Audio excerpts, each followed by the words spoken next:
Meus irmãos, que Deus abençoe sua vida poderosamente. Eu quero compartilhar com vocês o que aconteceu, queridos, no Rio de Janeiro neste final de semana. Chuvas fortes, onde deixaram ruas, cidades alagadas, onde já deixaram, até o momento deste vídeo, já foi registrados 11 mortos, onde também alagou hospital e fecha também a Avenida Brasil, uma das avenidas principais do Rio de Janeiro, querido.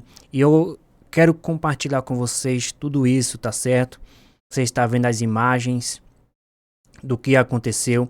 A chuva forte atingiu o estado do Rio de Janeiro na noite de ontem, ou seja, na noite do dia 13, no sábado, e vitimou 11 pessoas. Uma está desaparecida até o momento deste vídeo, tá bom, queridos? E nós podemos ver que as coisas estão piorando. As coisas estão, amado, ficando mais difíceis. O que nós podemos estar fazendo é estar orando, tá certo? Vamos estar clamando. Olha só algumas imagens do que aconteceram no Rio de Janeiro.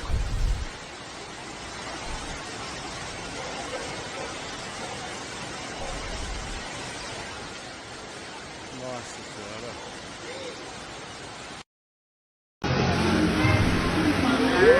Porra, taxista! Não, doeu. Caraca, salva a vida! Cadê o salva-vida? Vai salva-vida, vai salva-vida! Vai salva-vida! Bora salva-vida, leva a boia! Boiou, já era!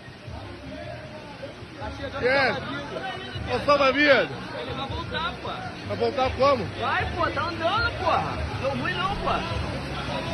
Vai voltar. Olha o iFood.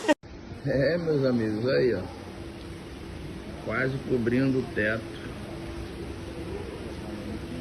Ali ó, era uma Hilux picape.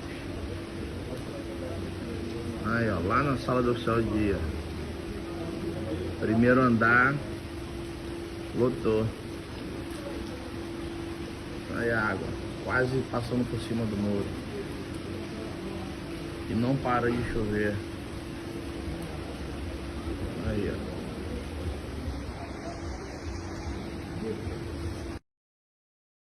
Olha aí, meus irmãos, foram algumas imagens, mas o que está acontecendo é algo sério.